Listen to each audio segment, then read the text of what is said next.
But it absolutely is. I think like that's like she spent 2 years every single show, every mic there. Where if she knew someone was going, she'd go stay mingle. Right? Look at all the connections she's made. She's like everybody's asking her always to host. Come on. Right? It's literally what I Good evening, ladies and gentlemen. Welcome to CFTA, or as the French say, bienvenue au CFTA. CFTA, désolé. Thank you guys for being here. Tonight is open mic with our beautiful host, which I'm going to introduce shortly. Please note we have pizza and alcohol at the bar. If you also would like to purchase a copy of your video, of your performance, for some reason jerk off to or whatever. Again, no judgment. Every week I try to come up with an excuse. This week is jerking off to yourself on stage. If you want to do that, God bless, we're not judging. Just give us $15 for your video. That's all we're asking, really. And that's it, that concludes my portion. With that, ladies and gentlemen, are you ready for your host?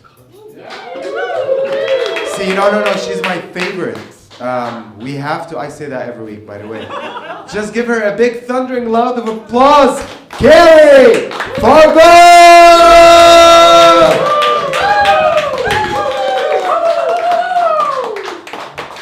Thanks, everyone. I'm so excited about tonight. Like, I've had to calm myself down a little bit. I feel like Donkey and Shrek, just a little too excited, borderline annoying. So, really excited to be here, and we're doing something different tonight. We're having a secret poll for best set, biggest bomb, best recovery. So if somebody's going to tank and then pulls it up at the last minute, and then what the hell was that? Like if you're confused or feel you need therapy, that's what that one's all about. I've got prizes for all four. We'll tally at the end. So any first timers here tonight? First time comics going up? Okay. Just one, my friend Pearl finally showed up. I've been harassing her for a while, so very excited about that. Any first-time audience members? Okay, first time, okay. God bless you for sitting close to the front. I feel like there's always two kinds of people that come to a comedy show, the ones that like to sit in the front and the ones that like to sit in the back and not be noticed, and they're usually married to each other, so we'll try not to harass you too much, but we love audience here because we've all heard each other's jokes a lot. And so for some of you, you like to laugh on the inside. You think things are funny on the inside. We're going to let that out tonight. Don't hold it in. It's bad for you. It's like holding in a fart. And the very first open mic I went to, I don't know if it was because it was winter or a dark winter night, but a lot of the comics were talking about how they were depressed and anxious and suicidal. And I'm thinking, okay, did they start off that way? And they thought comedy would cheer them up, or did comedy drive them to it? So, guys, laugh tonight because you could be saving lives. We just don't know. Could have been like someone's ready to drive into the river today, and then they're like, wait, open mic at 8. See how that goes first. So speaking of that, like a lot of people think comics are vain too. They see us recording our sets. They don't know that we're doing that so we can secretly psychoanalyze ourselves and hate ourselves further. It has nothing to do with vanity. So I highly recommend supporting CFTA tonight, buying your set so that you can join us in that. And also to keep this place open. We've joked about we don't know how Jake keeps the place open. So definitely buy pizza. And I've always wondered, do you guys sell more alcohol when there's more bombing going on? Okay, so feel free to bomb tonight. I mean, there's a prize for best bomb. So if you're going to try some new stuff, let's go wild. Let's do it. No judgment here. Also, yes, so for those who are new, you will get a light at 4 minutes, yellow light, and then red light at 5 minutes, which means get off the stage. But, don't freak out like I did the one time and just ran off the stage. If you've got a couple more words to say, you can do that. I'm not going to put you in comedy jail. So also the poster. I want to talk about the poster because some of you are like, what was with the psychedelic theme on the poster? And I was going to wear a hippy-dippy outfit, let me tell you, and I decided to tone it down. But that's because a few years ago, I decided to go to the middle of the Amazon in Peru and study plant medicine with the Peruvian shamans. And most people, right? Most people, when they have a midlife crisis, they just have an affair or get a new car, or get bangs or something, but not me. No, I go hard. And so just to put it in perspective, I was in a place where they didn't even speak Spanish. I mean, they spoke Spanish if they wanted me to understand what they were saying, or they spoke Shipibo when they were talking about me. So I was there for several months, and it wasn't until I was leaving that someone translated a lot of this stuff for me. And because I asked this guy, I said, listen, every night I say sweet dreams to everybody, and then they all roll around laughing their asses off at me. What's going on? And he said, well, Kerri, you're wishing them sweet pigs every night. I was like, oh, crap. But I'm going to just share this crazy, funny story. So I'm in the jungle. There's no electricity. There's nothing to do, which isn't good for me because I'm always doing things. And so I'm asking the guys, I'm like, can I help build the huts? And they're like, no, that's for the men. And I'm like, okay, well, what can I do? And they're like, well, you can help in the kitchen, which was like dirt and like weird buckets and stuff. So I decided to do the laundry, which involved getting a bucket to wash the clothes and a bucket to rinse the clothes. And there were piranhas in the lake. So one day I was like washing the laundry, and then the rinse bucket, this piranha comes flying out. And I was like, I didn't want it to die, but I also didn't want to touch it. So I kind of like scooped it up in something and put it back in the lake. So I knew about the piranhas in the lake, which really sucked because it was super hot there. And you just sit there melting and be like, God, I want to swim. Is it worth it? I don't know. So there was a hollowed out log by the shoreline, and a chewed up paddle. And I thought, I'm so bored. I'm just going to go for a little paddle around this lake. And I'm paddling around, and then I see everybody on the shore waving at me, and I wave back. And then they're like really waving at me, and I'm like, oh, something's wrong. So I paddle back to shore and found out that, there's piranhas in the lake, but there's also anacondas and giant crocodiles. And they're like, we're going to lose the Canadian girl on day 2. And they're like, did you not see the paddle? It was all chewed up. And I thought, well, yeah. And they're like, that's from a crocodile.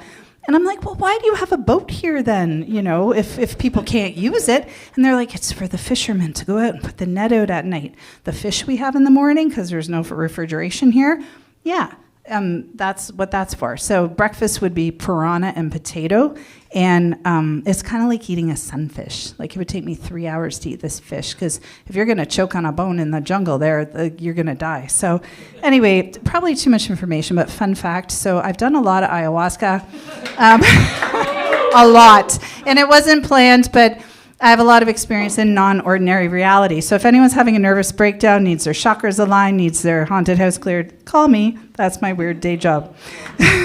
So also, I'm a perpetual maker of things, and I try to learn something new every year. And so this year was to get over my fear of public speaking, and then I got sucked into the vortex because you're all so much fun, and just the bipolar nature of comedy, I don't know, it made me feel like, let's do it. But I made magnets and some fun prizes for tonight out of clay. And I'm just going to tell you this one thing, and then we'll get started. But so I did pottery in my early 20s, and then I decided to, because I wanted to be a potter, I did 2 years of university, took a pottery course, and I'm like, oh, I'm going to become a potter. So I did a year at Sheridan Craft and Design program, and then I was like, no, I better finish my degree.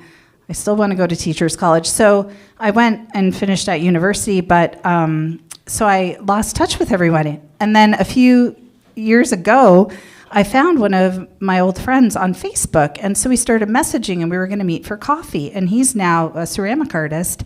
And I was so excited because I'm like, I can't wait to talk about pottery. I'm getting back into it. And as we're signing off with the texting, he sends me a photo, which was not for me. So I said, hey, you just sent me a photo. It's obviously not for me. And he's like, oh yeah, that's for you. And I was like, okay, well, I can't meet you for coffee now because you just ruined it with your dick. I mean, honestly. So it's taken me a while, but I now have the perfect response for a dick pic. I just send an asshole pic, but not my asshole. I send a zoomed in cat asshole and leave it up to them to figure out what all that extra fur is about. Okay, awesome. Okay, so we're going to get it rolling because this is about you, not me. So our first comic that's coming up, her name's Arpita, and she's from Milton. Does she qualify? No, I don't. I've been trying to get into the Milton Comedy Collective, but I live in Dundas. But she is from Milton, and she's super sweet. She's new to me, but I know you guys are going to love her. So welcome. Big round of applause. Let's bring her up.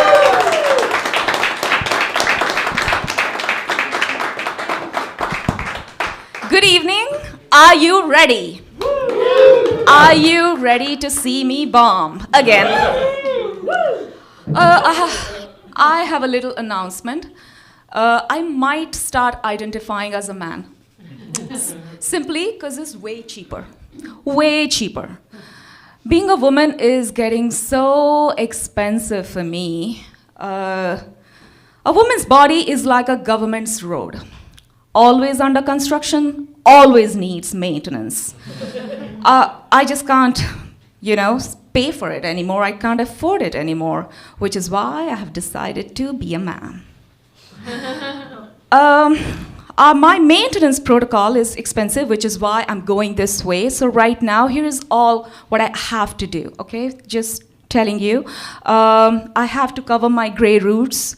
I have to fix my highlights. I have to shave my whole body, like whole body. God knows why. Nobody has given me a logical explanation for that to date. Have to fix my lashes, have to fix my brows, have to get my feet professionally groomed. I also have to get a facial that's specific to my skin type. God knows if I get a facial for anybody else's skin type, it will be apocalypse now. Also, I have to get fake nails on top of my real nails. Oh, the real nails are not good enough. No, you didn't know that. Sad. Also, I have to follow a 7-step skincare routine. 7 steps. That's more steps than most of the IKEA furniture assembly steps. And still, I look like this. You don't have to tell me it's disappointing. I know. From the look in your eyes. So, I have tried to take the pressure off. I joined this entirely new belief system, which has been on the market for quite some time now. You may have heard about it. It's called Inner Beauty and Love Yourself the Way You Are belief system. I joined it, and then I found out it's a scam. Created by women to stop other women from looking beautiful. Here is what they do, here is how they work, okay? So they find vulnerable women and they say shit like this, like, oh, you don't have to look beautiful. You are beautiful inside. You're kind, you're empathetic. That is literally the first thing people see when you walk into a room. You don't have to look beautiful. You are beautiful, sister. Got her. That's how they fool and trap these women. You know what? Also, I tried to take a look at my inner beauty once. I was like, I should at least know how beautiful I am inside. The first time I took a look at my inner beauty, I was genuinely confused whether I looked at my inner beauty or the inside of my colon. The second and last time I took a look at my inner beauty, my reaction was like, thank God for Sephora. And that was my time, everybody. Thank you for being nice to me. Thank you.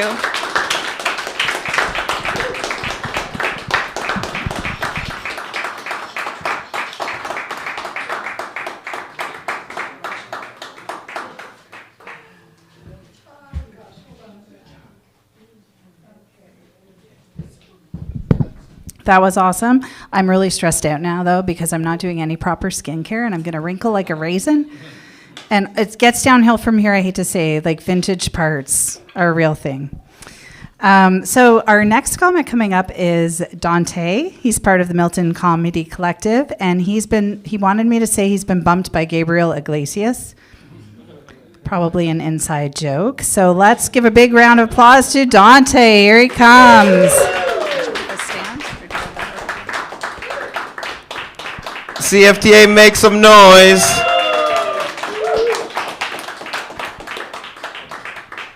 I just want to say that CFTA only sells extra alcohol when Brian D'Souza's here.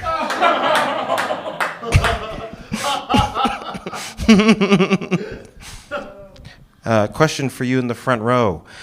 Do you Google famous people that have the same birthday as you?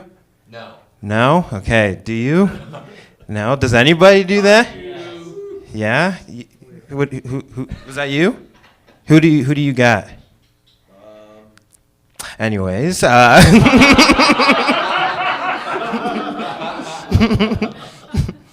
know, you Google these famous people and you're like, oh, you know, I have the same birthday. Hopefully I have some of the same traits. Well, I share a birthday with Hitler. And every day I have this struggle of trying not to be Hitler. But Israel makes it so hard. It doesn't help that I also drive a Volkswagen. I will say, though, you know, one thing that pisses me off about black people is, I don't know if you guys can relate, but, like, you know, like when you go to the movie theaters and then you just hear, like, black people talking, that really pisses me off, because it's like, yo, I can't even hear the conversation that I'm trying to have.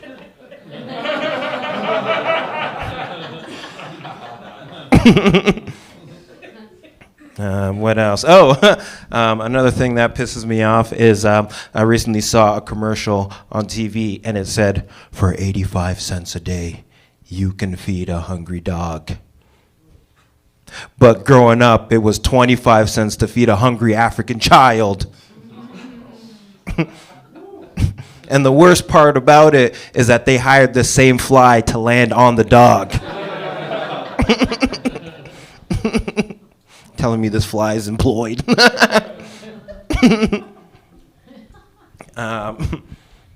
the host was saying, you know, I'm from Milton, and growing up, I felt like I was the only black guy that couldn't play basketball, which sucked, because I grew up in Milton, where I was the only black guy. This one time I went into a sport check, and as soon as I walked through the front door, the lady at the front desk is like, sorry, we're out of basketballs. Yeah, I'm here for that badminton racket, actually. Damn, that was 4 minutes already? That's crazy. That's like 2 jokes. Sick. One cool thing about Milton, though, is that we actually have one of the only deaf high schools in all of Ontario. And that was the high school that I went to. You know, it was really dope. Like, even the cheerleaders were deaf. They'd be like, give me an A. They'd be like, ah. Damn, silence. Just like with the deaf people here. You know, and I don't want to brag, but, you know, I used to get hand jobs from a girl that knew sign language. Yeah, she could jerk me off and talk dirty to me with the same hand. She'd be like, do you like that, Daddy? I'm just kidding. She wasn't even deaf. She was, however, she was autistic, right? And when I wanted to break up with her, I said, sorry, you got to kick rocks. She said, can we really? Okay, scratch that one.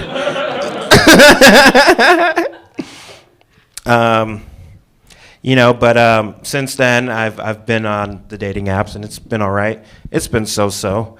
I recently matched with this girl on Hinge, but in her bio, it said, I identify as a transformer. Now, like, I'm such a nerd, right? That I read that, and I was like, I wonder if she would suck the allspark out of me. Okay, no Transformers fans.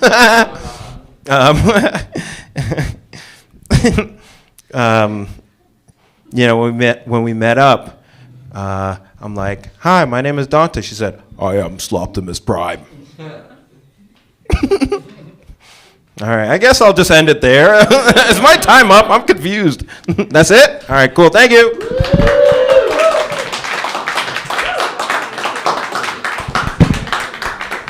That was awesome.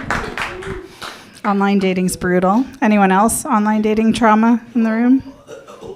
A little bit, yeah. Just it's very difficult. I went in very naive. I gave everyone my phone number straight out of the gate. And then I got a lot of photos that came in. And it wasn't long before I collected them all, just like Pokemon. I had the Pikachu, the Wurmple, the Squirtle, and the Bulbasaur. The best one came when I was in the car with my mom. And this guy had taken some extra time. Sunlight streamed through the window. It was bathed in a warm glow, presented on a satin cushion like the Holy Grail. I laughed so hard I shot the coffee out of my nose, and my mom was like, "What's so funny?" So I showed her. Never underestimate an old lady bladder. I had to buy her new pants on the way home. So next up we have Paul. He's also part of the Milton Comedy Collective, and he's hosting at Levity tomorrow night. Oh, sorry, Tomo. I'm sorry. Next up, we have Tomo. First time hosting. It's showing. Tomo, great guy. He's everybody's hero. He runs an open mic, right? Like what I did there. He runs an open mic up on the mountain. It's going to be starting up again in June. And he's got a show here on Saturday. So give it up for Tomo, everyone.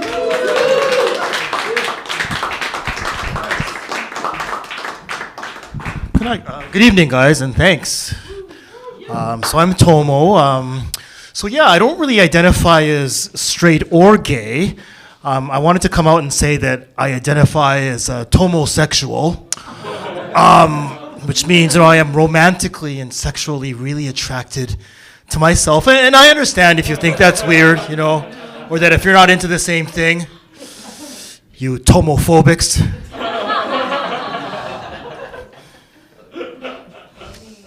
So at my current job, I choose to work hybrid. I'm in the office 3 days a week, and then the other 2 days, I call in sick.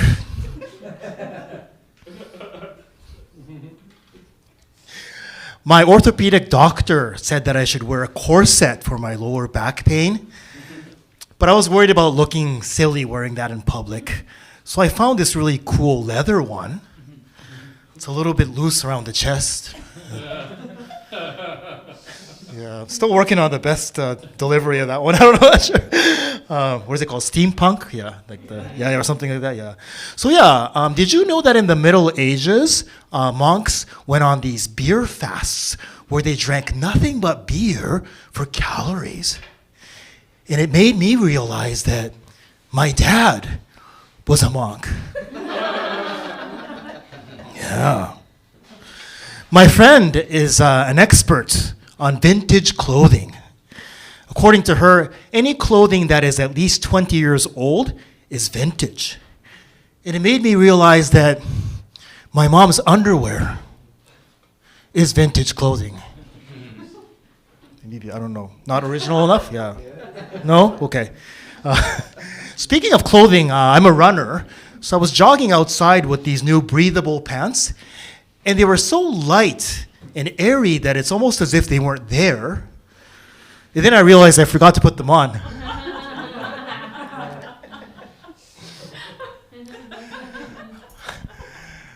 I was on a date, and the date asked me if I knew what my attachment style was. I said I prefer PDFs and JPEGs. Did you know that 92% of single parents prefer to date other single parents? Not me, though. I'm the remaining 8%, I think, because I prefer the married ones.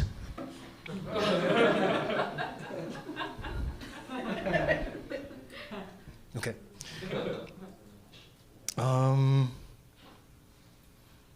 It's funny. Whenever I try to date someone in Hamilton, I end up doing all the work and the planning and the effort. So there's no reciprocity. I don't get any mutual effort. And I used to think it was just me. And then I realized, no, it was the city. Because everything here is a one-way street, right? Okay. Maybe it's my delivery. Yeah, I was at the library and there was this man shouting into his phone. He was yelling at his mother, "I'm not your therapist. I'm not your slave. Stop calling me." And he just kept getting louder and louder. So finally I went up to him and I was like, "Excuse me, sir, you mind teaching me how to do that?" It's been a stressful week. I moved apartments. recently, and before I left, the old landlord said that if I wanted my deposit back, I had to leave my unit in a hotel-ready condition. So I thought about it and decided I left a Bible and an adult movie catalog next to where my bed was. Okay, that one never doesn't hit in this stage. I think that's it. Okay, thank you guys. Yeah. Okay. Thank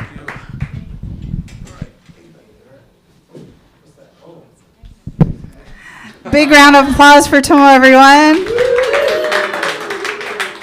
Okay, so next up we have everyone's favorite Nigerian prince. Super cool guy. Actually, I had a really long conversation with him on the way to and from Toronto. And he's a really deep thinker. Like, if you want to have good conversation about quantum states and parallel realities, this is your guy. Also, he's the only one who can curse and make it sound adorable. So please, everybody, welcome Tochi to the stage.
Big round of applause for Paul, everyone.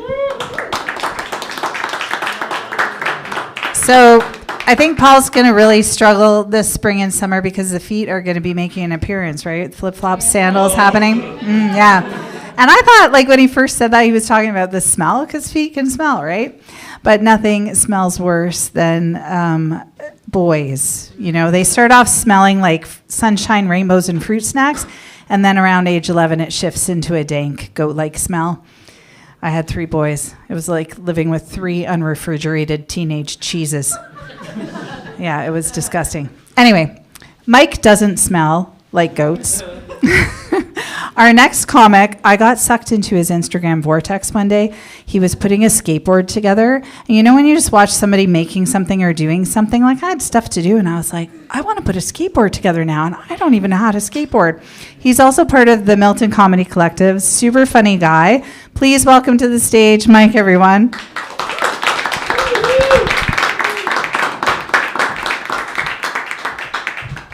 Keep it going for KERRI, everybody. Hell yeah. So this mic is this loud? Anyways, probably. So I forgot my lunch when I went to work today, and my mom dropped it off for me, and it kind of reminded me of being in elementary school, you know? Like my mom would come pick me up, take me to McDonald's, I would get a Big Mac and she would pop perks in the parking lot.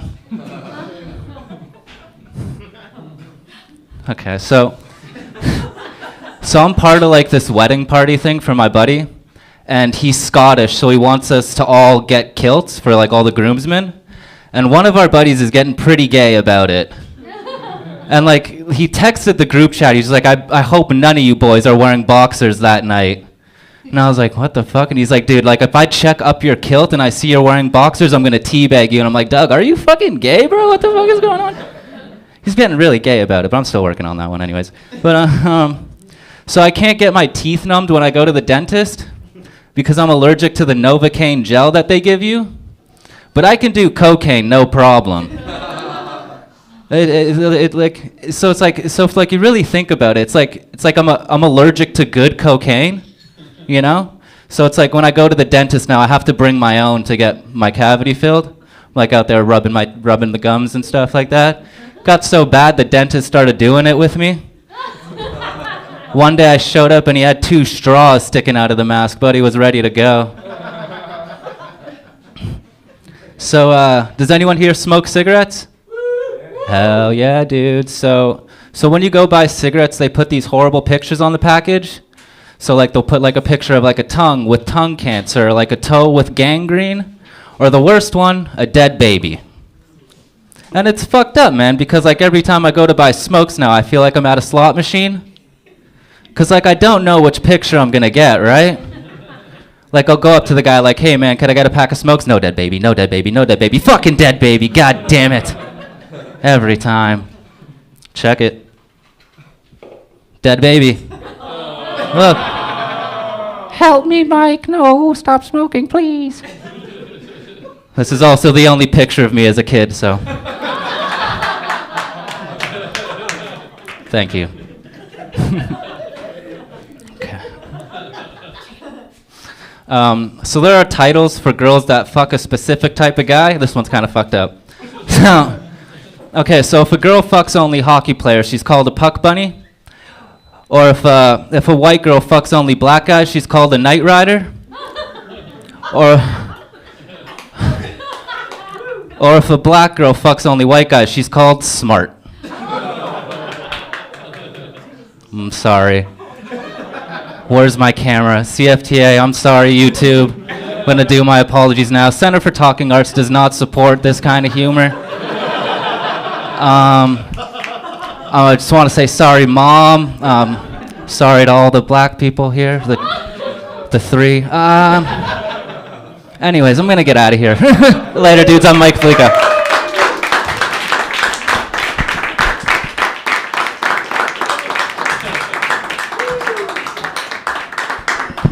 Oh, Mike, that was awesome. Oh my gosh. That's great. Anyways, so our next comedian, I did not know this. He's a really interesting person. If you have a chance to have a conversation with him, he's a wealth of information. But I just found out tonight that he's also a secret ninja. He could probably kill you if he wanted to, but he's a peaceful warrior, super sweet guy. Everyone, welcome to the stage, George.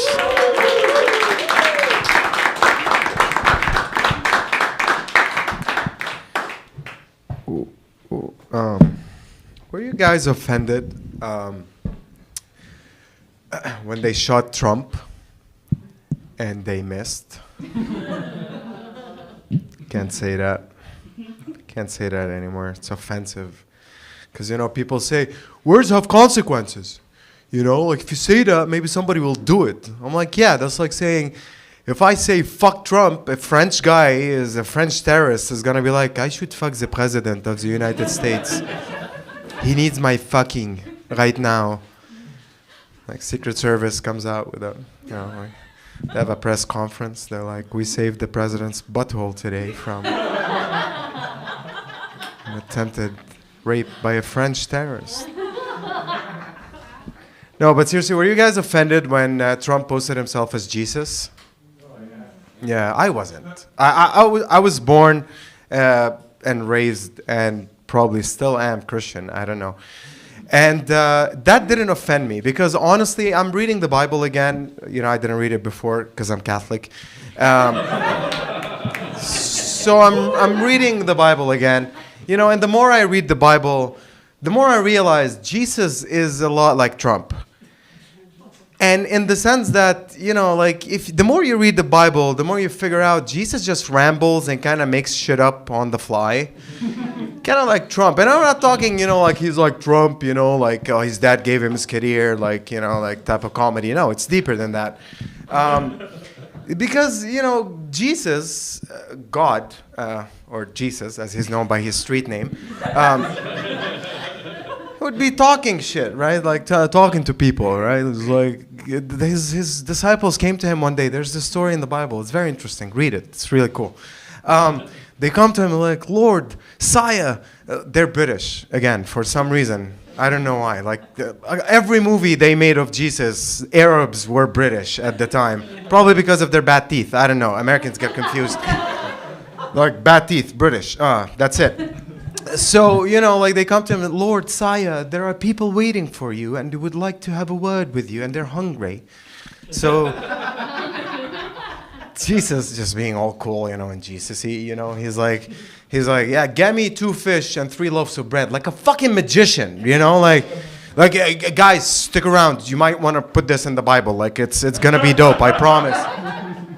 Like shit like this he often does, and he also rambles. Like a wealthy guy came to him and said, again, Lord, Sire, I'm a wealthy man, will I go to heaven? And God told him, it is easier for a camel to pass through the eye of a needle than for a wealthy man to go to heaven.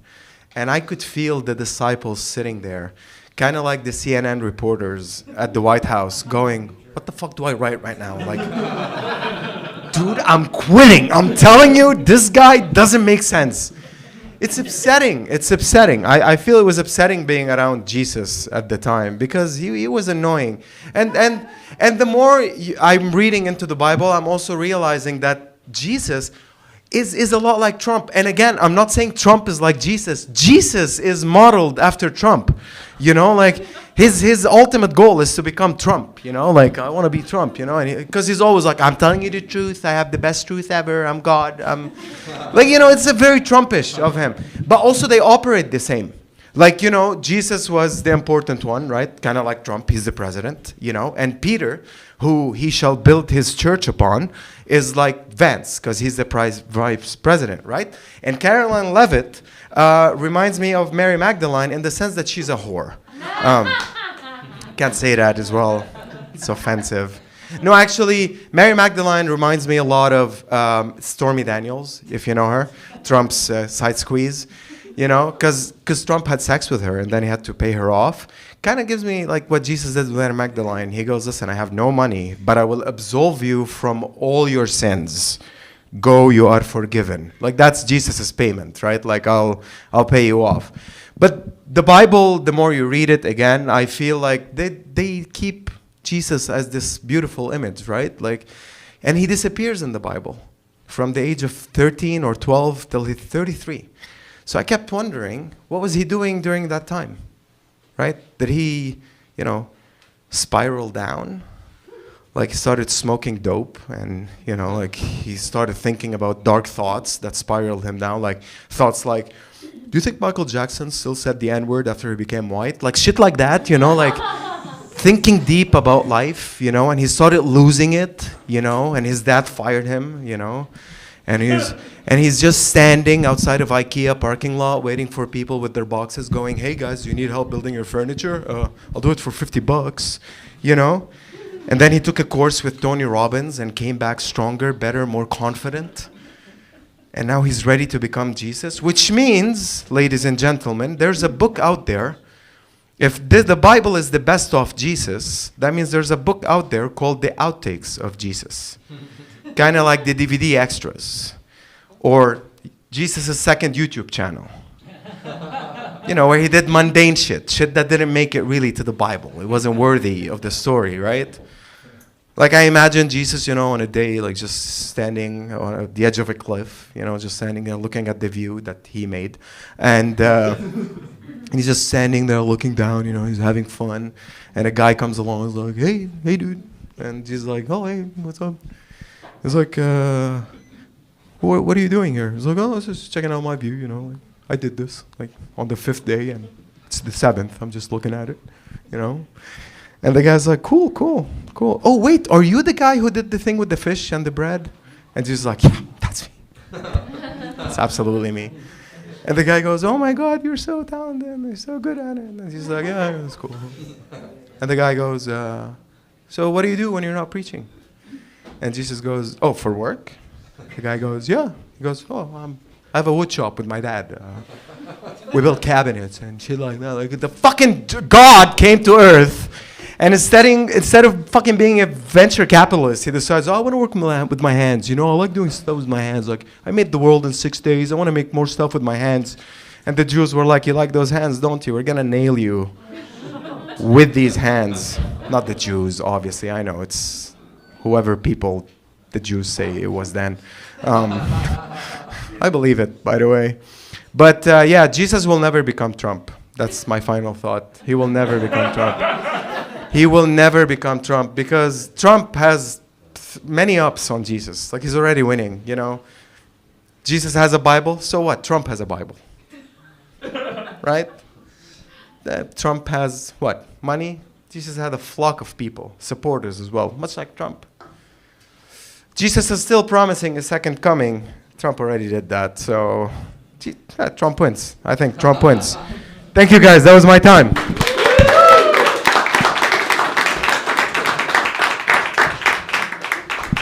Let's give it up for George, everyone. I think that Jesus, between the ages of 13 and 33, was in the jungle doing ayahuasca, walking on water so the piranhas wouldn't get him, probably, maybe. So our next comedian, really funny guy, he's a regular here at CFTA, and you're going to love him. His name is Yoel. He's getting his stuff together. He's getting ready. Let's just keep cheering him on until he gets here. So, yeah, see, we've got to record our sets because we need to watch them so we can figure out what we're doing.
Okay, so we're gonna keep it rolling. So the next comic I've known for probably over 20 years, and I got into this because of her, actually. So if you don't like tonight, you can complain to her later.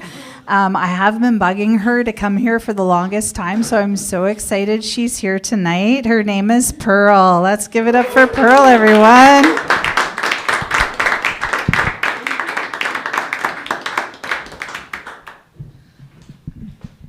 Keep it going for Kerri. She's doing an awesome job. Wicked. So yeah, I've known Kerri for like 20 years. So if I seem like a crystal-loving, card-reading, energy-shifting witch, that's Kerri's influence. And if I seem like a nerdy brown girl with limited dating prospects, as someone who watches way too much Food Network, that's just me. That's all my own influence, yeah. So my name is Pearl. That's my real name. I imagine that my parents saw me as a baby and were like, oh yeah, this one definitely needs a grandma name. Yeah. Fun fact, I was the only baby in the hospital wearing Depends.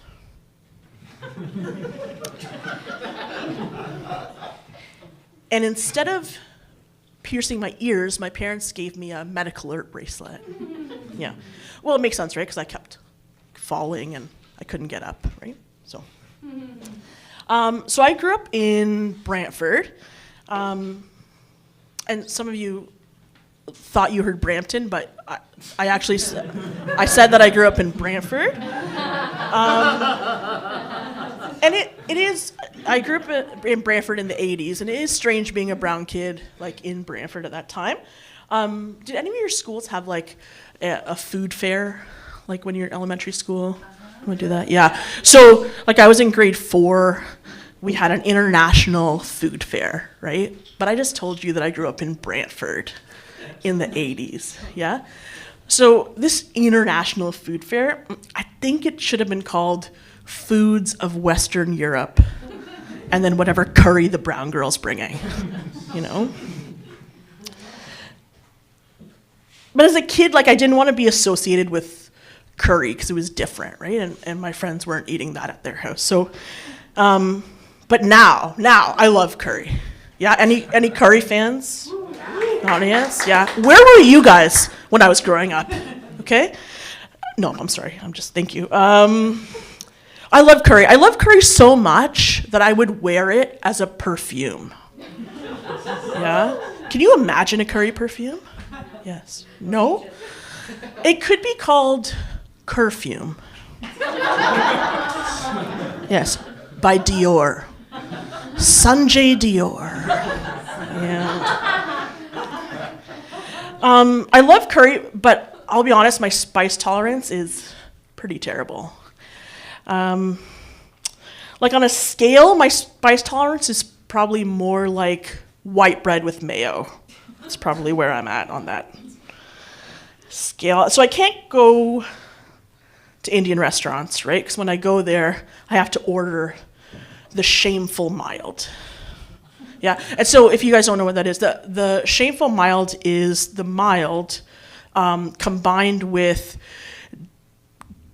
generations of ancestor disapproval, basically, all mixed together. Yeah. Mm-hmm.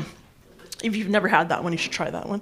But I can hear the ancestors now, you know. So the British, they stole our spices, they stole our land, and now we have you representing us in the world. Mm-hmm. So I have a dog. My dog's name is Jose, and he's half Chihuahua, half Terrier, full jackass. Yeah? If you meet him, maybe don't tell him that I said that. Actually, you know what? Maybe don't mention that I was here, actually, because he doesn't know where I am right now. And I haven't gotten the nerve to tell him that I chose an open mic over sitting with him on the couch tonight. Yeah, I know. Don't feel bad for him. I adopted Jose from the SPCA. Yeah, people are always like, oh my God, that's so nice. You saved him. And I'm always like, did I? Did I save him? I live in downtown Hamilton. For all I know, Jose came from a mansion in Ancaster. And yeah, and he's wondering what the hell happened and where he is. I swear if he could call the SPCA, it would go something like this. Oh, he has pause. So yeah. He'd be like, hey, yeah, it's Jose. Do you know where she lives? Yeah, downtown. Yeah, there's no grass here, man. There's no, and the only, yesterday, we were out, and I swear I saw a crack pipe. It's true, actually, yeah. Anyway, that is my time. Thank you all very much. Keeping one for KERRI.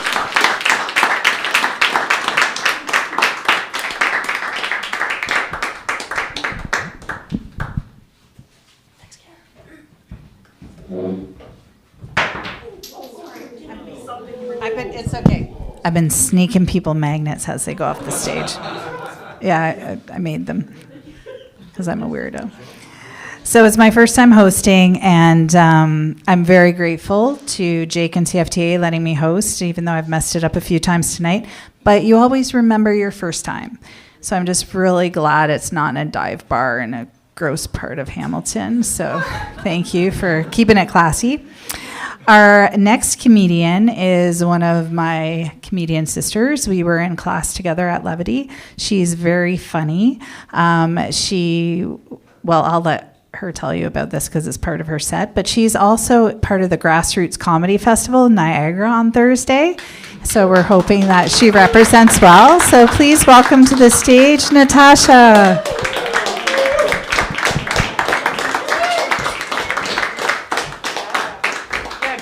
KERRI, she's doing an awesome job. Woo! All right. So, yeah, gonna go a little dark. I'm trying totally new stuff tonight, so it might be a little darker than usual.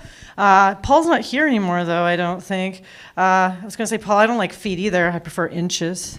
Do you have anybody with kids here tonight? Anybody? Not with them here, but you have kids. You've reproduced? Okay, great.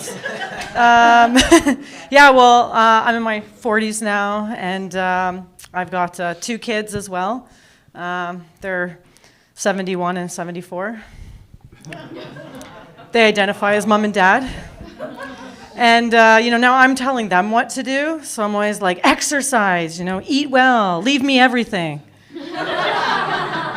And it's caused a lot of tension in our relationship. I moved home 3 years ago, and it's been a roller coaster ride. But never in a million years did I think that my new addiction to murder porn was going to be the thing that would breathe life back into our relationship. Yeah. You guys like murder porn? Did you know there's a 24-hour Forensic Files channel? Yeah, because you don't have satellite. They do. Yeah. So we went from like butting heads to putting our heads together to solve crime from the 90s. We went from yelling at each other like, you're so stupid, to yelling at the screen, being like, you're so stupid as a criminal. And we went from judging each other to judging these criminals. And there's some really stupid criminals out there. Like in some of these episodes, like it's just unreal. So in one of the episodes, this guy, he murdered a woman. And it's usually women. I don't know why on the show. It's like always women. So murders this woman, and he cleans up the crime scene like perfectly. And then on his way out, he's leaving, gets to the end of the driveway, and he sees the other garbage there. And he's like, oh, I'll just leave all the evidence in the garbage right beside the other garbage. Like, dude, don't you check the calendar before you leave? Like the schedule for garbage pickup? Like today's, it's not till Friday, and today's Wednesday. So maybe you should take it to a dumpster on the other side of town. Like stupid. Like obviously they caught him. Like his crime is just trash. And the next guy sexually assaulted a woman, then killed her.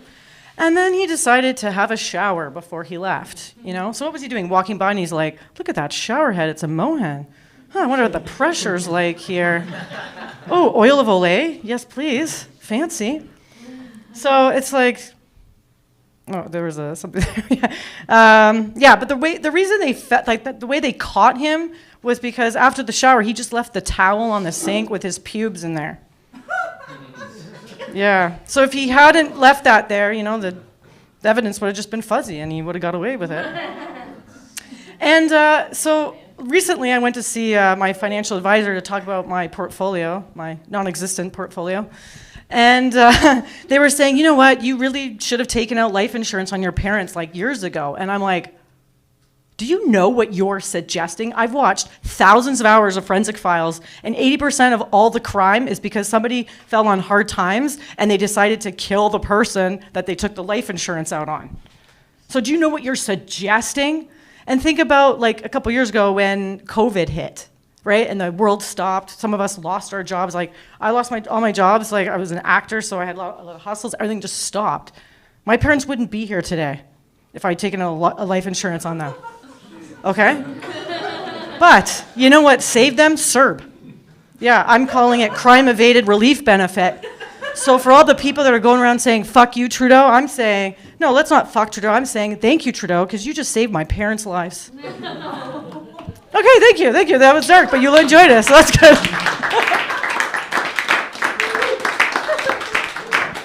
Dark, I know.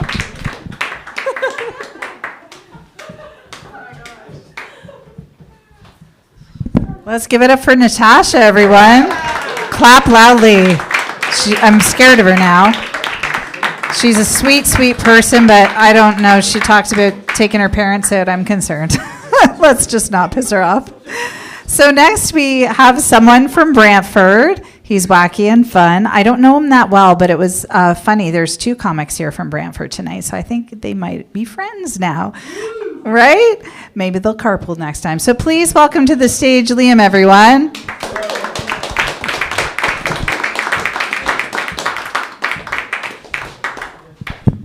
Keep it going for your host, KERRI. They're all gonna laugh at you. Sometimes I wonder what furries do with their fursuit after they're done wearing them. Like, do they just hang them up? I like to think that they lay them down like an exotic rug, a very gay exotic rug. I learned recently that China has fur cons, actually. And for people who don't know, that's a convention for furries, a room full of hypocrites.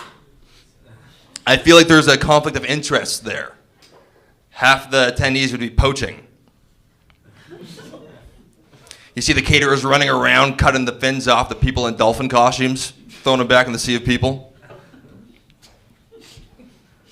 I was having fun, but I went to the bathroom, I left my friend alone. He was at a dog costume for 2 minutes. I came back, he was gone. And just his collar was there. Yeah, no hate though. Actually, I had a great time. The wet market was the wet market food spot was a great spot. I fucked that one up. Whatever. I feel like spiders that live around indoor pools are kind of like how English teachers teaching abroad in China feel like. The air smells like chemicals.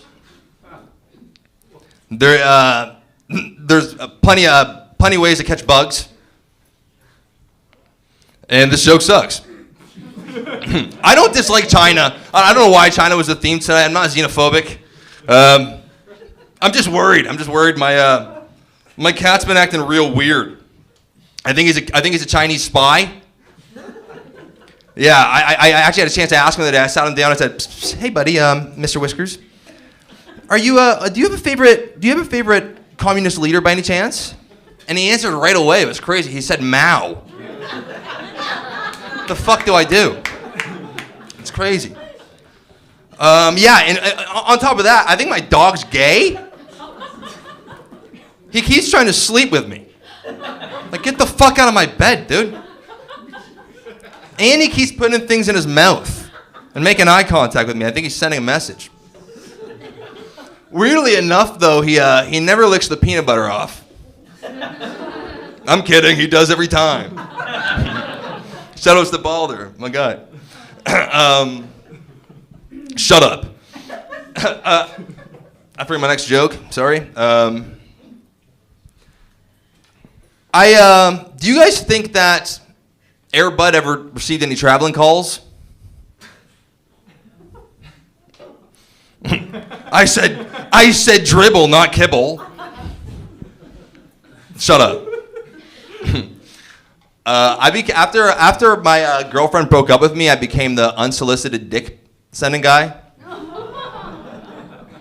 Anybody want one? Yeah! Oh, hey, she's seen it. She's seen it. All it takes is one sad day. Carrie's mom wants it, actually. Yeah, you got it. Yeah, okay. Perfect. She's still alive? No, I didn't mean that. Like in the movie. You either die here or you live single long enough to see yourself become the villain.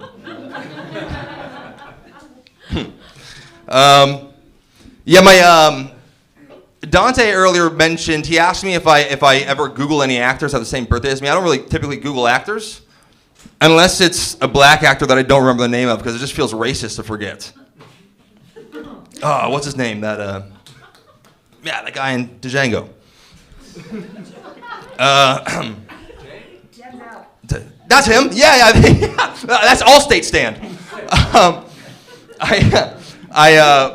My dad always taught me that he always told me that you have to stand up while you pee. If you're a man, you have to stand while you pee. Always, you got to stand while you pee. Never sit down. I know, what an asshole, dude. Yeah, he's dead now. It's okay. He died standing. He died like a man. He died of a heart attack. He's not actually dead. I'm fucking with you. And I fucked the joke up anyway, so whatever. God bless him. Yeah, and I think I'm rambling now, so that's all I got, yeah. Cheers, thanks guys.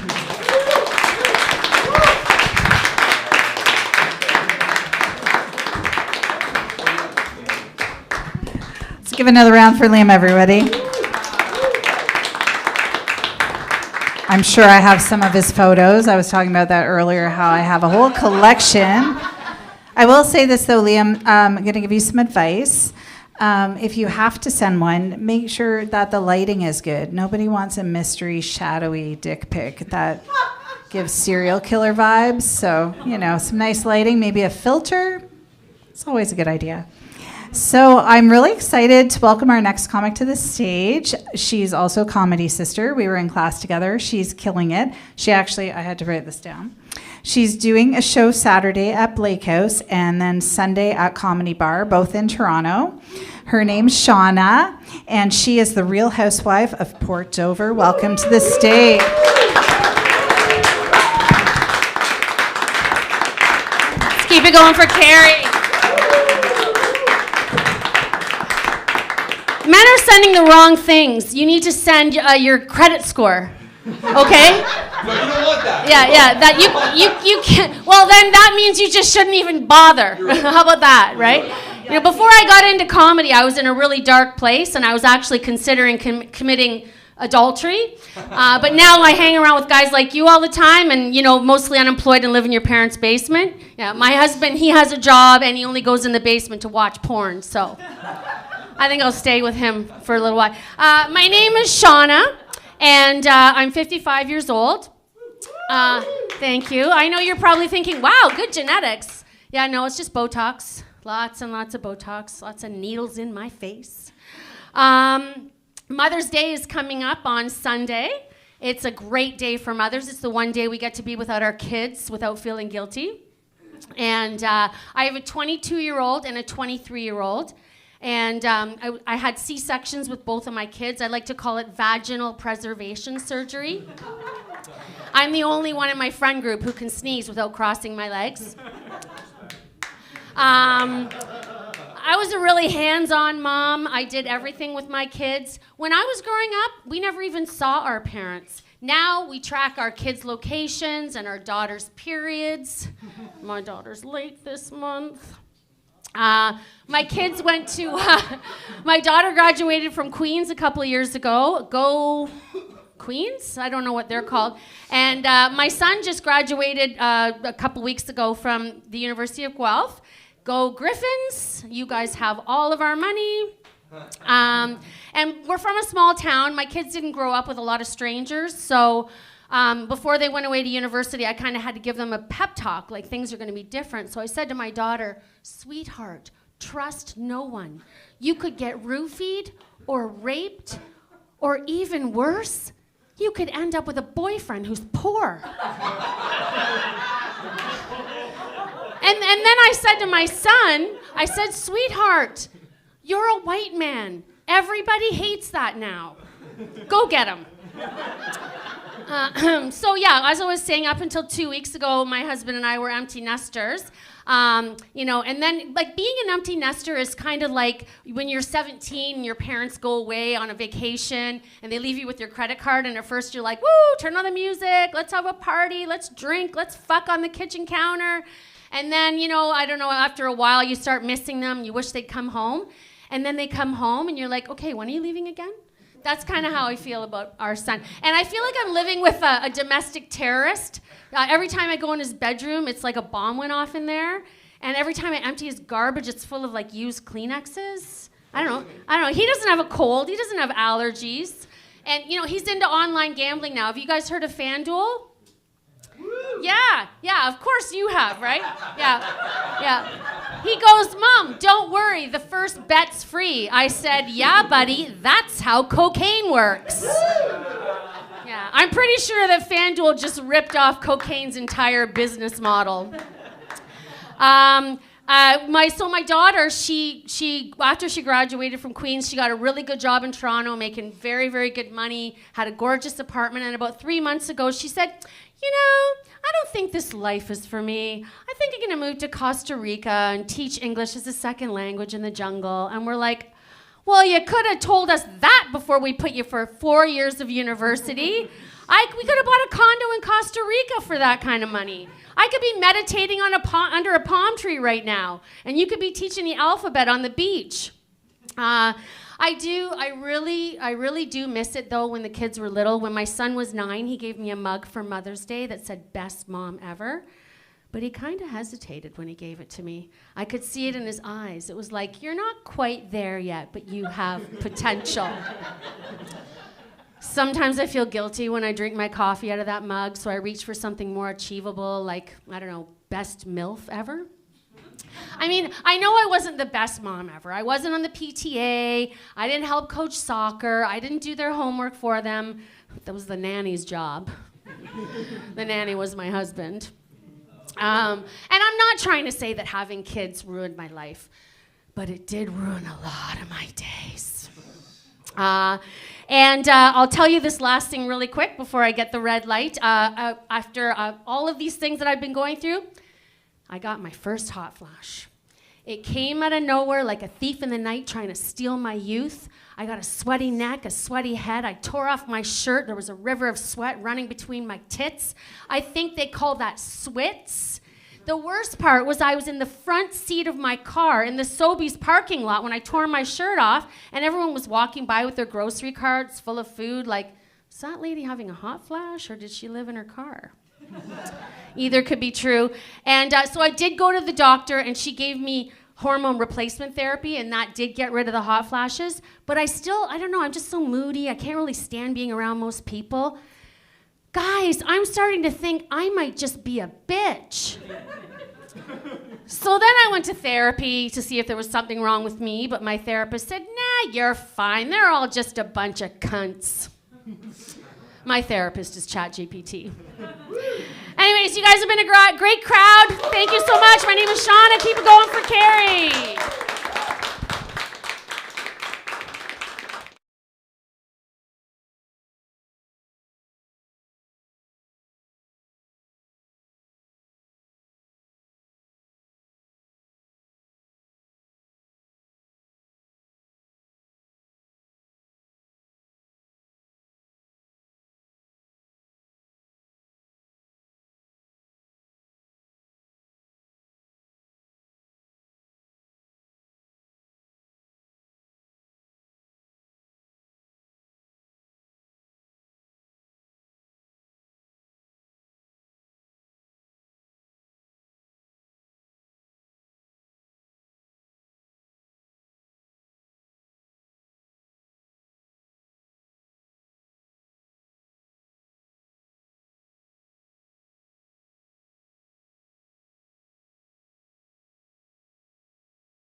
Thanks, Sam. That was awesome. So also, he drew attention to what's on your table. For those who came in later, we're doing something fun tonight. You can vote for the best set, biggest bomb, biggest recovery, which is actually where you think they're going to bomb, but then they kind of, they pull it out. They figure, they don't pull it out. They pull it up. You know what I mean. You know what I mean. And then the also like what the heck happened there, like a confusion set. Like if you feel you need therapy after tonight, that you can also vote for that person as well. So at the end when you fill it out, there's a bag on the counter, and then I'm going to rapidly tally them, and I have prizes for everyone because I'm a ridiculous person. Actually, a fun fact: the first time I ever held a microphone was my first job. I had just turned 13, and I was the birthday hostess at Chuck E. Cheese. I know, right? Nothing says, oh God, bright future like working in a casino for children, really. There were so many nightmare scenarios there.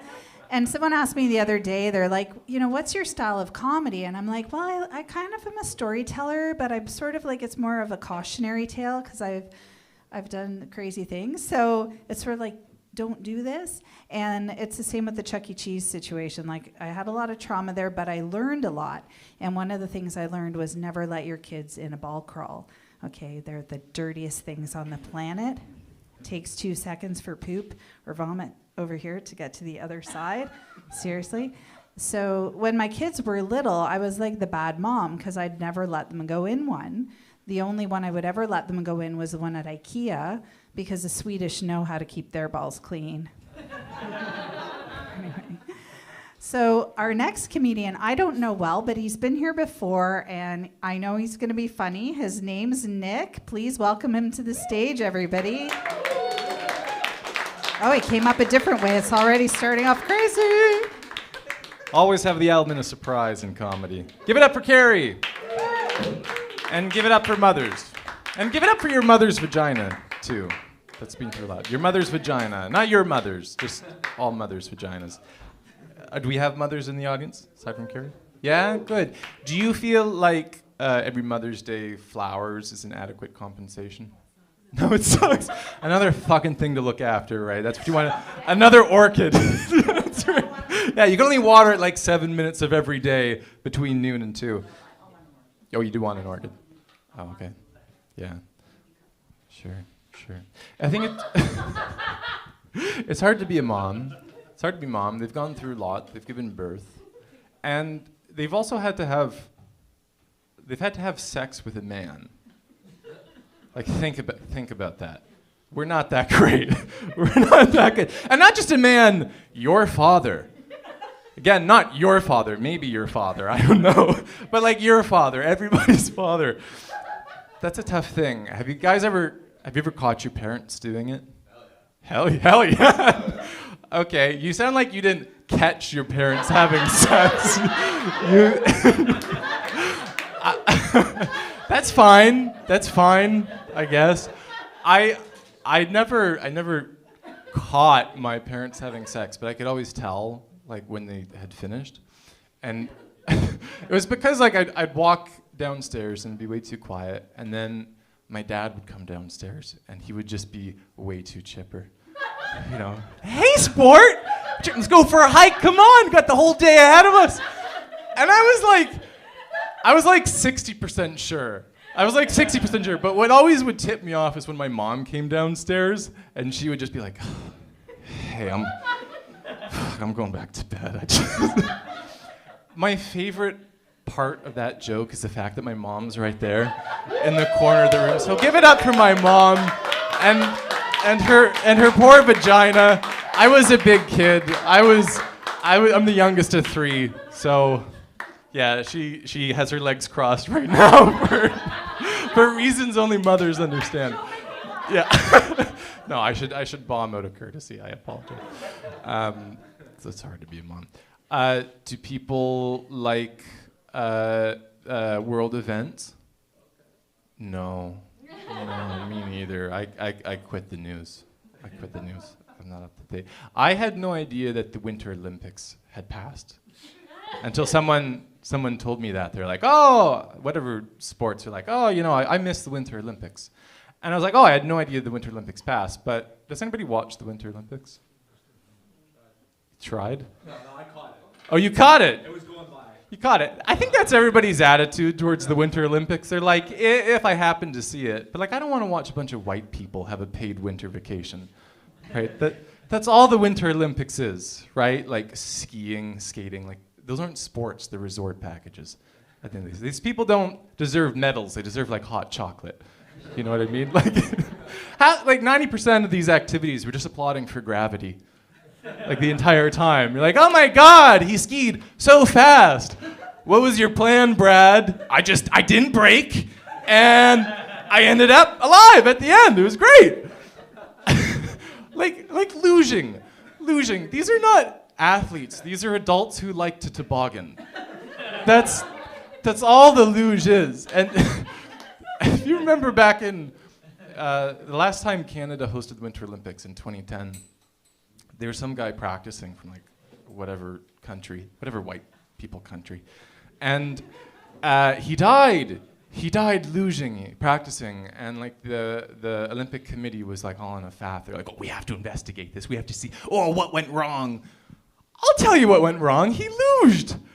He luged. That's it. That's the end of the inquiry. He strapped some knives to the bottom of an open casket and slid down feet first, at 120 kilometers, and people were surprised when he literally went off the rails. Like, I don't know. But if I could get paid, I would do it. I'd do it in a heartbeat. Yeah.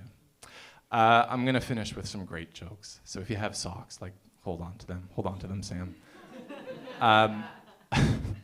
If I had to paint the side of a house, and I had to choose between a scissor lift and something with rungs, I think I'd pick the latter.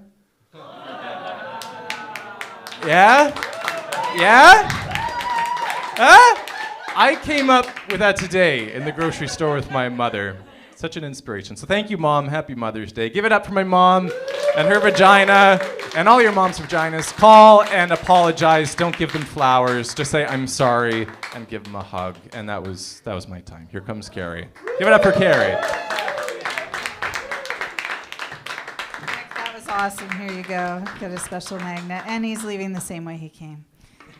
And my firstborn also had a giant head, too. It's just terrible. And he got me flowers. Damn him. Well, let's give it up again for Nick, everybody, because he was so awesome. So, coming to the stage is our next comic, and I've seen him around the scene for a while. He's almost as big of an open mic whore as I am. He's a really funny guy. Let's welcome to the stage, Brindley.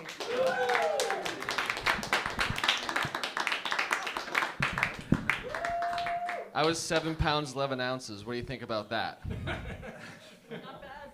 It's pretty good. We don't care how much you weigh. We want to know your head circumference.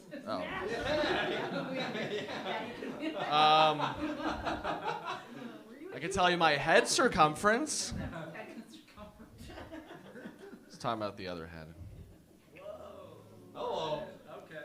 Yeah, it was subtle. It was subtle, but now it's not. Anyway, give it up for the CFTA, guys. And how about those restrooms, huh? Yeah. Do you know people are pissing and shitting in there? I just go there to take a break. This has been bothering me so much. One sec. Anyone else notice this kink and just did not do anything about it?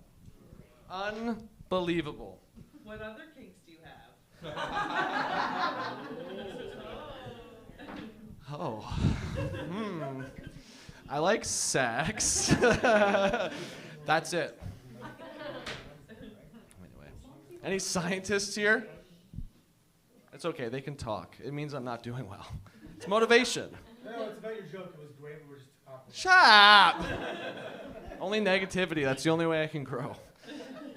Positivity, it's like, I'll go home now. Why am I out? It's like as soon as you get a girlfriend, it's like, I don't need to do anything anymore forever. I'm gonna stop trying, and then it's just like, what do you mean I'm not good for you anymore when I stop doing everything immediately after having sex the first time? No, I'm a good. Never mind. Anyway, scientists, Anyone a scientist? Anyone a nerd of science? Sure. Yeah. Too much respect to call yourself a scientist? Well, a couple things.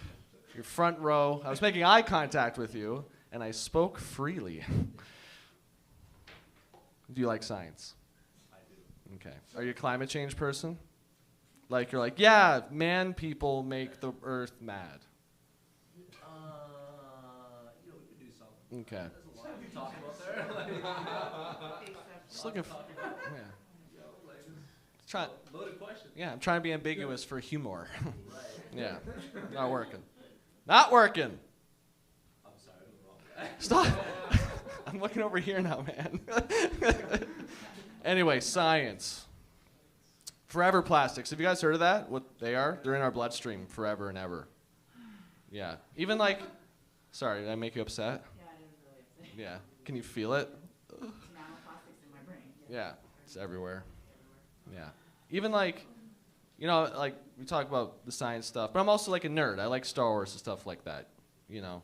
Even like I do a lot of there's extra books and stuff like that I look into. And even they like reflect on things going on in our society right now, like forever plastics, like pollution, there's a little thing on there.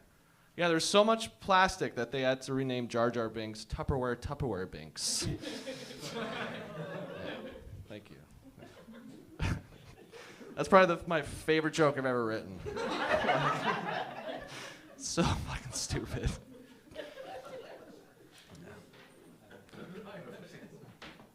Anyone have orange stained Tupperware? Hell yeah. I've started using glass. It saves a lot of Tupperware. Yeah. Anyway. So I'm growing up. I'm getting more mature, I think. Anyone else feeling like they're a grown-up? No? Me neither. I'm lying. No, I'm not. I have a joke because of it. One sec. Like, I used to like black olives. Now I fucking love black olives, man. Like, oh, man. You know that? Sun-dried tomatoes, some goat cheese, balsamic glaze. Right? That's my kink. Ooh! Ooh!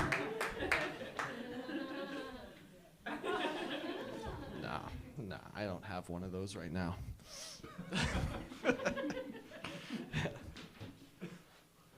Another thing is I have organic deodorant, which means I have horrible deodorant. Yeah.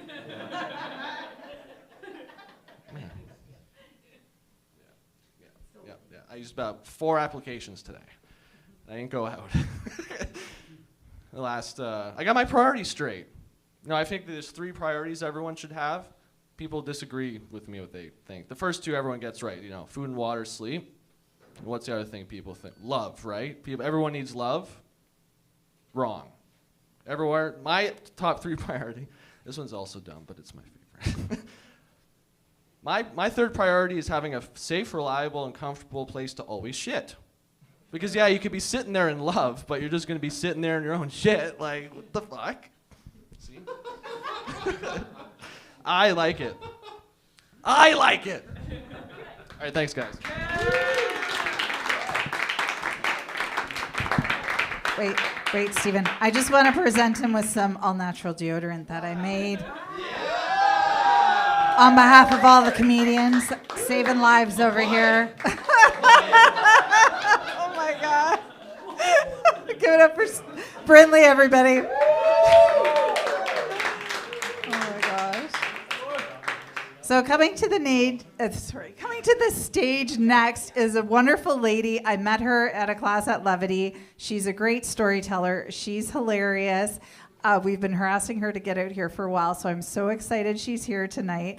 I want everyone to welcome Lynn to the stage.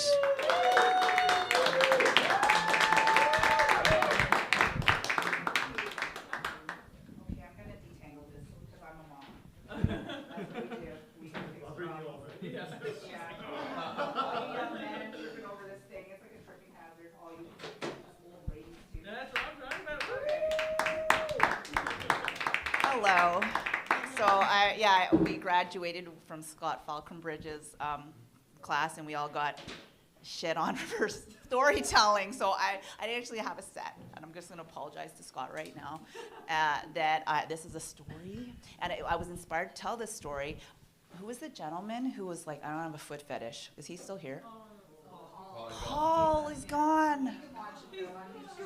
Okay, so like I'm a getting divorced woman. Like the best thing, okay, all you young people who aren't married yet, you have to get married so that you can get divorced. Because getting divorced is like the best thing ever. It's like, it's such a great club to belong to. I'm so glad to be divorced. I had to only be married to an asshole for 14 years to get there. It was like climbing Mount Everest.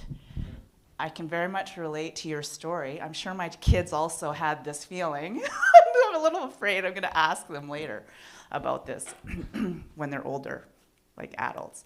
Anyway, so I'm getting divorced, and I was a stay-at-home mom for many years, which means that my asshole is fighting me because he doesn't want to pay me spousal support, so I can't wait. So the exciting thing about going to court is you have to submit all your T4s, and I found out recently, I was at the lawyer's office early, because when you're paying somebody $500 an hour, you don't want to be late.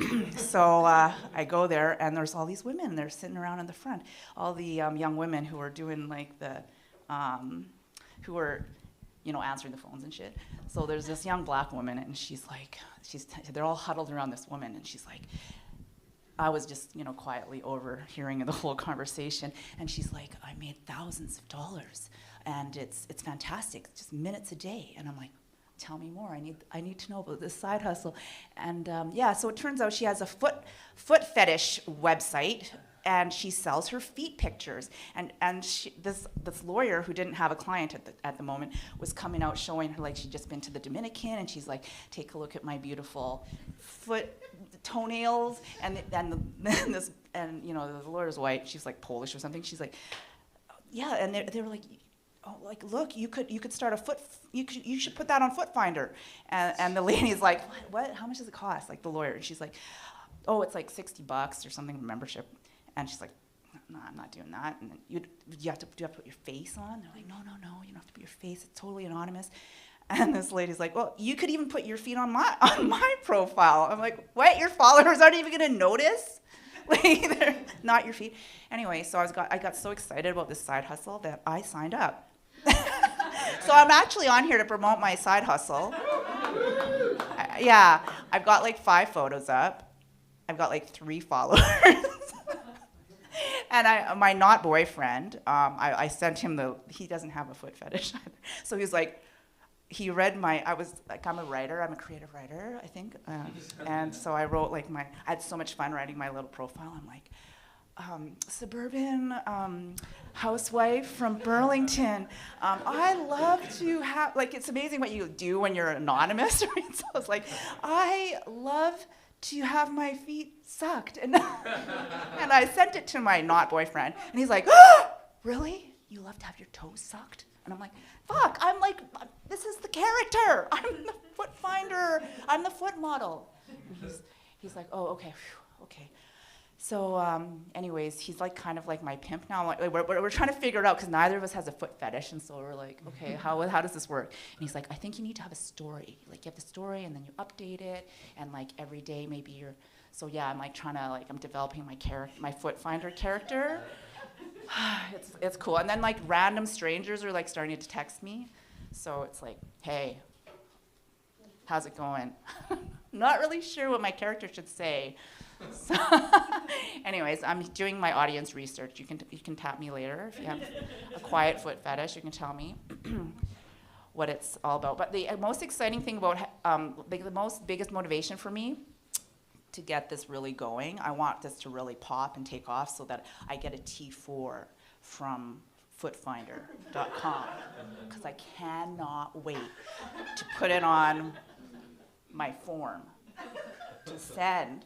I'm self-representing in court, so my ex, he's an asshole, of course, and he has this very expensive lawyer, and I'm self-representing, so I cannot wait to have a 13.1. For all of you young people who don't know, who haven't signed your prenups, you sign your prenups. There's a 13.1 form. You have to hand over, like when it'd be so nice if I didn't have kids. Oh, I'm out of time. But anyways, you can tell me later. You can tap me later on, and please all follow my footfinder.com website. I'm Lynn.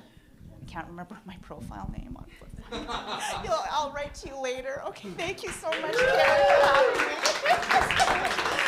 me. Great. Thanks, Lynn. That was awesome.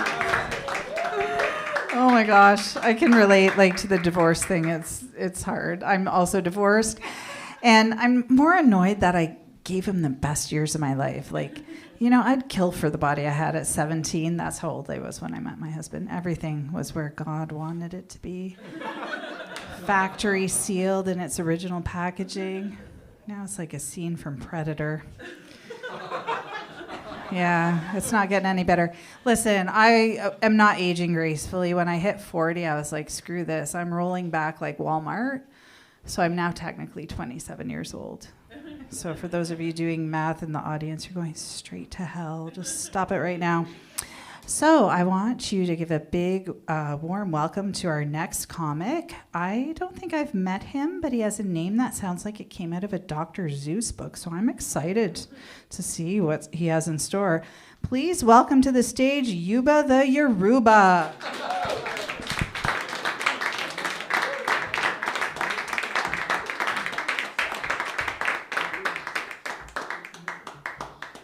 Goodness, that's the one time you're gonna get that name. That's for Yoel. Every time call yourself Yuba the Yoruba. I'm Eritrean. Yoruba is a tribe of Nigerians. Goodness gracious, Yuba the Yoruba. It kind of sounds nice though, right? That's because you guys don't know what Yoruba is. I have pride in my culture. We were uncolonized. We were almost colonized by Italians, so when I'm smelling this pizza, I'm like, is this person? I'm joking. That was just. I have 5 minutes. I don't know what to do with myself this time. I'm usually here and I do the shotgun and I kind of go over. And so today I'm watching those lights like a hawk.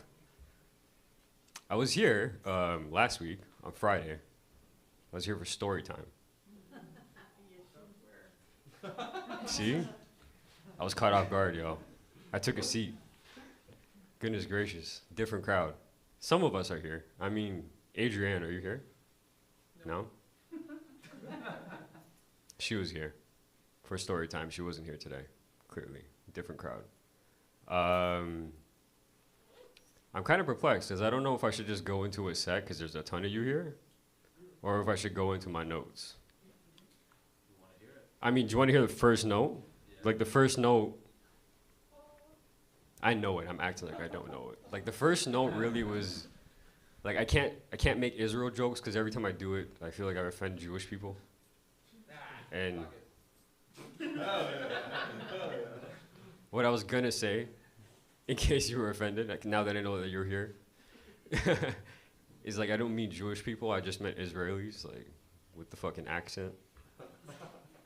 Because what is that accent? And there's no way. People tell me it's Hebrew. It's not Hebrew. There's no way you're going to tell me Jesus Christ walked on this earth sounding like fucking Gal Gadot. There's no chance. There's no chance. Look, you need to worship one God. I'm saying that because I'm Muslim. I believe he said one God. But yeah, so we're not going to talk religion right now because I could go into that for a long time. Let's lighten the mood, though. I'm going to go into something I've been thinking about a lot since I've been doing comedy in Hamilton. Disabled people. You guys want to laugh at disabled people? What? No? I mean, I haven't even really started yet. I've been thinking. You think I'm just thinking about this now? Do your kids watch One Piece? There's no way they don't call you Rowan or Zorro. Oh shit, no. You watch One Piece? You watch One Piece? I need you to Google Zorro from One Piece. If you text your kids, hey, it's Zorro, see what they say. Do they know your hair is green right now? Or do you change it often? No, he's 17. Oh, he fucking knows. He knows. He calls you that behind your back. He calls you that behind your back for sure. Guys, so disabled people. I saw two deaf people arguing. Do you know what that shit looks like? It's fucking just like a workout. It's very odd to stumble upon a deaf argument. And I was thinking the only reason I knew they were arguing is because they were using universal sign language, right? And I found out not all people have the same sign language. Like I thought ASL, like I thought it was kind of cocky to call American Sign Language, right, in the first place, but that's because we just use it here. Do you think they use the same sign language in Quebec? Have you ever asked for directions in Quebec? In English? Do you know how annoying it is to ask for directions to a French guy who knows how to speak English and just doesn't want to? I feel like if you were deaf and you went to Quebec and you asked directions from another deaf guy, he'd probably give you shit in French sign language. Right? Perhaps. And like deaf people fighting isn't as entertaining as it may seem. I have a minute left, so I gotta go into the blind people real quick. I want to see blind people get in the ring, y'all. I really do. I say ring because borders, right? They know where they are. Fucking field is Marco Polo, right? It's not the same shit. I'm just thinking, because how would they fight? I've been thinking about this for like 3 weeks. You guys know this by now, and I don't know, perhaps they're just really good at insulting each other, right? And you have to be creative with your words if you're blind, because that's all you have, I feel like. But what if you, I'm not gonna go into speech impediments this week. I'm gonna think about how to make that funny, because that'd be fucked up if I just added a different group now all of a sudden. You can do it. No, do it. I don't got time. I think yellow means 1 minute or 2 minutes. 1 minute left, yeah. But I seen the yellow like, I'm okay? I can do it? Okay, I'm gonna try to make a joke about speech impediments. If you're a mute, you couldn't be a comedian. Because I'm thinking about that right now, like that's fucked up. Now I don't know what to say, so what am I doing is I'm just talking shit. Aaron Belial is a comedian. Yeah. Who? Aaron Belial. You know first and last name of who? Aaron Belial, he's huge. He's a killer mute comedian, he's awesome. What the fuck? Yeah. How does he do comedy? I need to shut up and get off stage and then talk about it after. Thank you guys for the help with that one.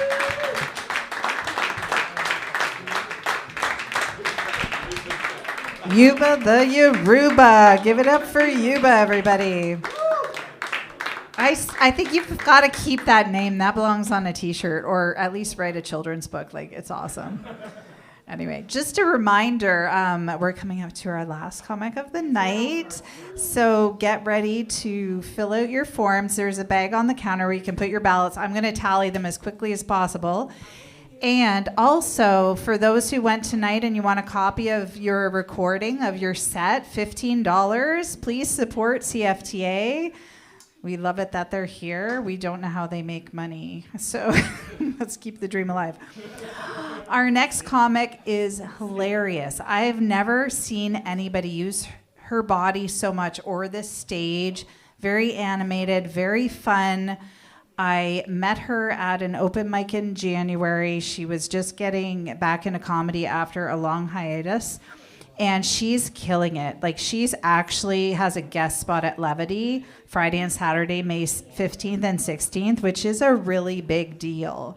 So please welcome to the stage the wonderful, happy, lovely Angela Pirius.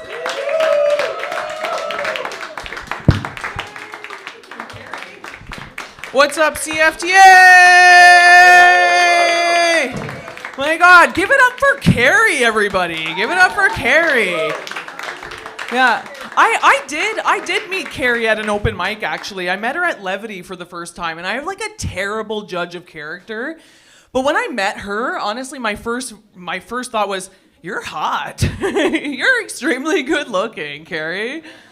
Literally my first thought of you. I really wanted to be announced tonight as Yuba the Aruba. That was, damn it, I missed my opportunity on that. I missed most of the show, to be honest. I showed up late. How was it? How was the show tonight? If the crowd's been worked over, was it good? Okay, what was the peak tonight? What was the peak for you? This moment? Hell yeah, that's what I'm talking about. Just rip my shirt off. This is awesome. That was what I was going for. Yay. All right, see you later, everybody. No, that's really cool. Were there any pits? Any pits tonight? Not really? I was pointing at her, but okay. You're like, no. Oh, you're... Nothing. Everyone's been good? Awesome. That's really fun. Good. Glad to hear it. So my plan is to talk. Well, I'm kind of going for biggest bomb tonight. That's my plan. I don't want sympathy laughs. I do not want sympathy laughs. But my mom passed away a few days ago. I know. Come on. I was kidding when I said no sympathy laughs. At least clap. Come on. She would have wanted it this way, everybody. Her daughter bombing on stage. Yes. So I'm going through like kind of a whirlwind of emotions right now. You know, like had to go to the funeral home and plan the funeral, and went in and basically said right away, listen, we're poor, okay? How can you make this cheap for us? Like, how can you make this cheap? And she's super great. The funeral home was amazing, for real. Like, she was bringing up everything on the screen, you know, like what to buy. Like, you know, the price of like a brass casket that starts at like $40,000. And, you know, as she goes through the pages, they get significantly cheaper. And I was literally like, keep scrolling, lady. Keep scrolling. Sympathy laughs. Thank you. Yes, my mom died. It was really funny, though, because it's like, you're in a really surreal moment. Like, you're looking at urns, and you're like, what urn looks like my mom? You know? Sympathy, everyone. Yes, thank you. Yeah, but basically I'm like, Mom, you raised kids that were really bad with money. This is on you. Okay? Let's see. But you can also have your mom made into collector's coins. Did not know that. Didn't go with that. Went with like basically just a basic box. Anyways, I'm moving on. The funeral is tomorrow, and there is an open mic. So if any comedians are looking to do like 10 minutes, come on down, okay? The funeral, that's not really gonna be the hard part, I don't think. The funeral, what I think I'm gonna find really difficult is I'm gonna be seeing a bunch of people that I haven't seen in a long time. And I've put on a bunch of weight, so that's gonna be really hard for me. And be like, gosh, no, I don't. You know what I'm saying? Like when you put on weight, it's embarrassing to see people again. Yeah, that's gonna be the hardest part of my mom's funeral. It's like, shit, I've put on like 30 pounds. Anyways, well, you know what? Honestly, that was all I wanted to say. This was so much fun. Thank you for letting me talk about my mom. I'm just using it as therapy. Thank you, guys. My name is Angela Pirius. Give it up for KERRI.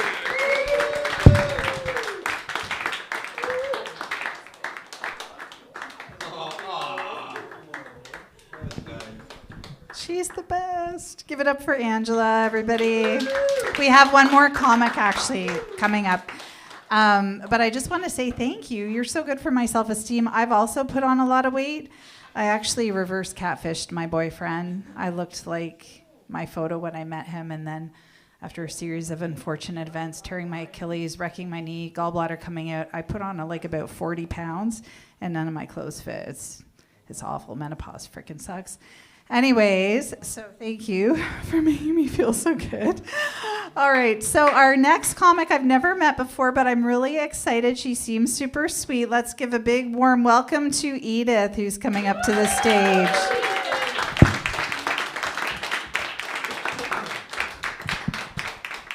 Hello. I am Mexican, and I have a... Thank you. Yeah, so I'm here in Canada, and I have a son. He's half Canadian, half Mexican, of course. But today, this morning, he said, you know what, Mom? You shouldn't be angry in English. Please don't fight in English. Why? No, Mom, don't even try. So like, that's true. When I get angry at the store or with somebody, at traffic, if I say something, I can't. I basically like, my brain is going so fast because my Mexican, but my tongue is like a baby because my Mexican too. So it's like, don't you do it. So it's not impactful. It's missing something, you know? So I was like, what should I do? Because I want to get angry. So I have an idea. Hear me out. So let's say somebody does something to me and I get very angry. Bless you. So I will say, firstly, I will look menacing, like, you know, not talking, just the looks. And then I will say something like, look, later I will translate. And then I start, hijo de tu puta madre, no lo vuelvas a hacer, carajo, hijo de la chingada. Mira, si tus chicharrones truenan, a mí vienes y me la pelas, cabrón. No te vuelvas a dar. Y una AK-48, AK-47, then, ok, no, hijo de tu puta madre.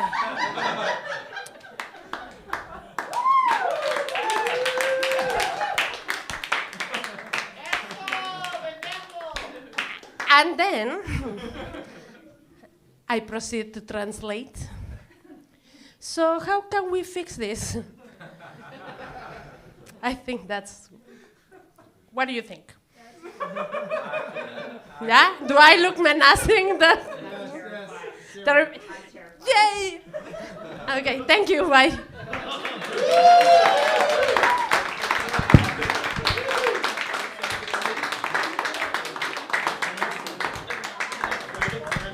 Give it up for Edith, everybody. Okay, so we made it through the night. I am so happy because I have menopause brain, I'm telling you. Like, I walk into the room at home and I forget why I go in the room, and now I'm walking into rooms and forgetting who I am. And I mentioned this to my kids, and I'm like, guys, when I'm older, if I get dementia, don't lock me in a closet. And my youngest immediately said, well, Mom, if you have dementia, you won't know you're in a closet. It's like, shit, he's right. And I don't know if I was more upset that made logical sense or that it took him 2 seconds to come up with the response, which suggests he's been thinking about it for a very long time. So he is out of the will. Anyways, it's time to now best set, best bomb, get it going on. I'm going to tally it up as quickly as possible. I know it's a school night. People want to get home. But thanks for coming tonight, guys. Don't forget to buy your set. Everybody killed it. It's going to be a hard time figuring out the bomb. Thanks, everyone. Oh.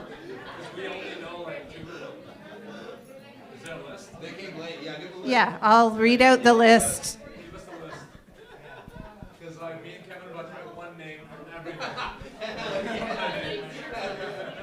So our very first comic of the night was Arpita. She was from Milton. Then we had Dante. Then we had Tomo. Then we had Tochi. Then we had Paul Marroquin. He talked about feet. Mike Felico. Then we had George. Yoel. Pearl. Then we had Natasha. Liam. Shauna. Sam. Nick. Brindley. Lynn. Yuba the Yoruba. Angela. And then we finished with Edith. All right. You can vote for yourself. It's a secret ballot. No one will know. Thanks so much, guys.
It's one more vote for you, okay?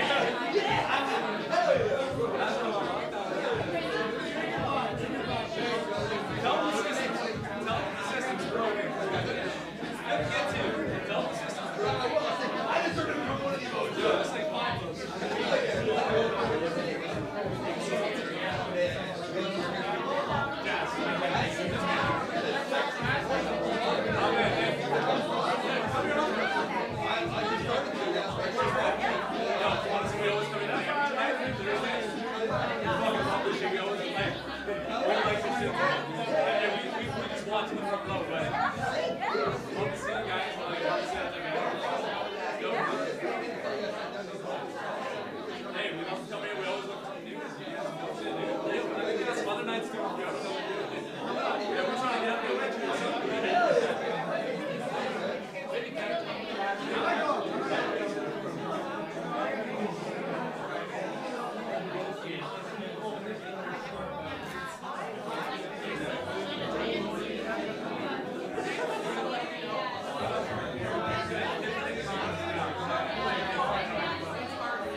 Okay, we have the winners tallied.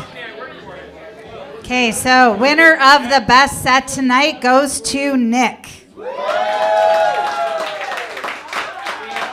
right, so Nick, if you want to come here, I will give you your prize.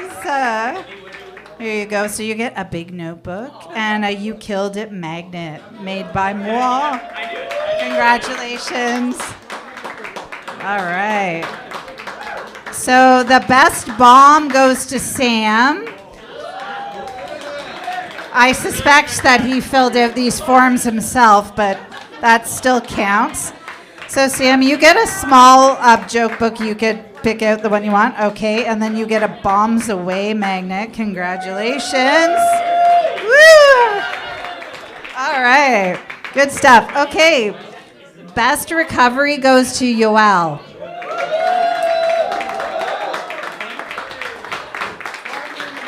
Come on down. All right, Yoel. You get a CFTA all day, and then you can pick. I'll let you if you want a big one. You know. Oh, you're gonna shine bright. Okay. Woohoo! All right, and then the what the heck? We don't know. We're so confused. We might need therapy. Goes to Liam. All right, Liam. Right, so you get to choose whatever color floats your boat. All right, and a magnet for you. Congratulations. All right. All right, so I also have I have some stuff I made at home that I don't want. So anybody can have these things. I know. Okay, I'm like channeling Manolis from Levity, if you've ever been there, where he has the auction at the end. But this is free shit, okay? But I've got some bags I made. If anyone likes tarot cards, I did a spoof of the wine on one side and the coffee. I screen printed these. Okay. And then I have a British sign from Glastonbury, England, humps for 80 yards. I took a photo and made for bumpy life. Okay, Lynn wants that one. I have another humpy one if anybody wants humps for 80 yards. Anybody? Go. All right, come and get it. Come. All right. Ladies, and then I have one more. Okay. And then I have one more bag. Oh, no, I have two more. Okay, so this is sky above me, earth below me, fire within me. All right, to George. And then one with the wine on one side and coffee on the other side. Another wine, coffee, tarot combo. Oh, Angela's coming for it. All right, guys. There's also some extra magnets on the bar here, so help yourself. Thank you. This was my first time. I was a little nervous, but we got through it. We had fun. All right, thanks for coming, everybody. Ladies and gentlemen, KERRI FARGO!